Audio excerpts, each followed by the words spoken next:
কারণ আল্লাহ নবী বলছে যে নামাজ পড়ে না, কারণ জুমা কি দিনের কি প্রথম ওয়াক্ত নামাজ কি জুমা? ফজর। দিনের প্রথম ওয়াক্ত নামাজ কি? ফজর।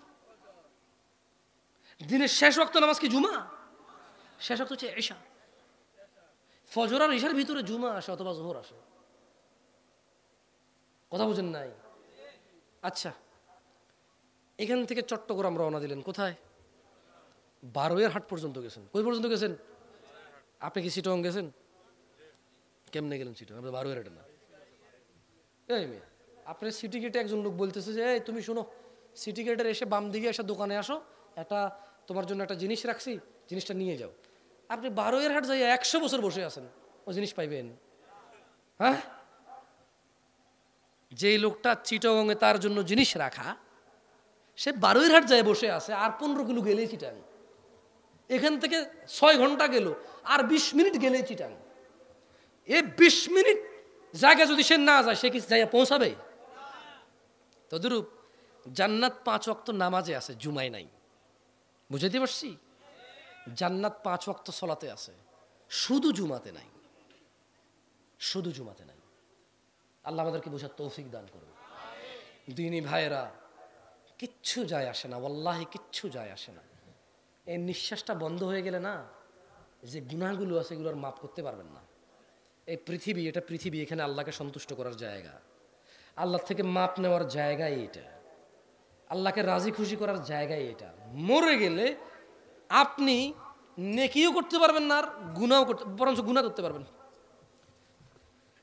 যে গান বাজনাগুলা আপনারা করান, কেমন? যে গান বাজনাগুলো আপনারা করান, এই ইউটিউবার ভিডিও ছেড়ে দিয়ে তো মনিটাইজেশন করে চলে যাবে, ও যাবে মরে। এই ওয়াজ শুনতে এসে মানুষ আসার পরে দেখবে যে এখানে গান চলে অ্যাডে, ওর গুনাহ হবে, ও মরার পরে ওই গুনাহ পাবে। তোদের দোকানে টেলিভিশন, চায়ের দোকানে বাপে দিয়ে গেছে টিভি, সিনেমা দেখায়। আরে ওই যুগও ছিল, সিনেমা দেখতে গেলে সিঙ্গারা সমুসা ফুরি না খেলে সিনেমা দেখতে না, কিছু খা। হ্যাঁ, এটা ইনকামের পথ ছিল। বাট আমি টিভি চালা, কারণ যাচ্ছে না, কিছু না খেলে পোষাবে নাকি?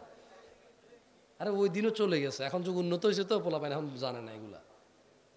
ওই দিন বেশি দিন আগে নাকি যে ওই যে বেড়া কই না আমরা, বেড়া ফুস করে সিপা দিয়ে গুতা দিয়ে বলা মানে খুলে এরপর দেখতো সিনেমা। বসতে দেয় না, কারণ 2 টাকা নাই যে সিঙ্গারা খাবে ও, দোকানের ভিতরে জায়গা নেই, সাটার মাটার বন্ধ করে সিনেমা চলে। না না, গুনাহ হবে, মানুষে দেখলে কি করবে তা না, ফ্রি ফ্রি সবাই সিনেমা দেখে ফেলবে, তাই সিঙ্গারা খা, সমুসা খা, সিনেমা খা।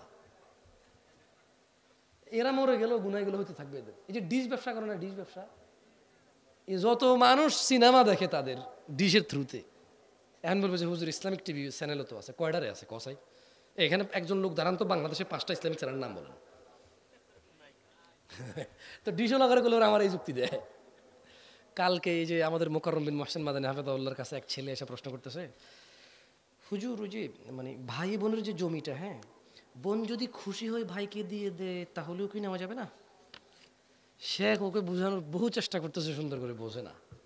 পরে আমি বললাম যে শোনো, এদেশের বোনেরা খালি বাপ থেকে জমি পায় না, জামাই মরে গেল বউ কি জমির মালিক হয় কিনা? আমি বলি তোমাদের টাঙ্গাইলে গত 50 বছরে একটা মহিলা দেখাও জামাই মরার পরে যে সম্পত্তি জামাই থেকে পাইছে ওখান থেকে বাইরে দিয়ে গেছে, খুশি মানি? একজন দেখাও, কয় নাই। তোমার বাপেরটাও খুশি মানি সে দেয় না, তোমরা এরকম একটা রীতি রেওয়াজ বানায় রাখছো। ও মহিলা ভয়ে দেয়, পরে তুমি ওকে দাওয়াত দিবা না, খোঁজ খবর নিবা না ওর। এটাকে বলো তত্ত্ব তালাইশ। আমরা কি বলি এটাকে আমাদের ভাষায়? শুদ্ধ ভাষা কি কই আমি জানি না, আমগো এলাকায় আমরা কি কই? তত্ত্ব তালাশ কই আমরা। ও বোন জানে যে তত্ত্ব তালাশ করতো নোয়ার, আর ভাইও কয় হিতে কিত্তু ইয়ে নেই, হিতে দিয়ে হিতে যা হিতে গেছে কেনা, অথচ অর্ধেক নিয়ে গেছে। কতটুকু নিয়ে গেছে? বাকি অর্ধেক কিন্তু আল্লাহ তাআলা ভাইকে দিয়ে দিয়েছে বোনের সবসময় যত্ন নেওয়ার জন্য, রাইট? ও হ্যাঁ, ভালো কথা। আমি ওই দিন আমার আব্বাই কইলো, ওই বেটা কি অংশ, অংশ নিলে ধ্বংস হয়ে যায়। অংশ নিলে নাকি ধ্বংস হয়ে যায়? তো তাহলে তো সব পুরুষ ধ্বংস, সব বাপের অংশ নিয়েছে সবাই। পুরুষরা কি বাপের অংশ নেয় না, মায়ের অংশ নেয় না? তাহলে বুঝছি এই জন্য মনে হয় এরা এত, এই বাংলাদেশে যত অধঃপতন মনে এই জন্যই, সব বাপের জন্য।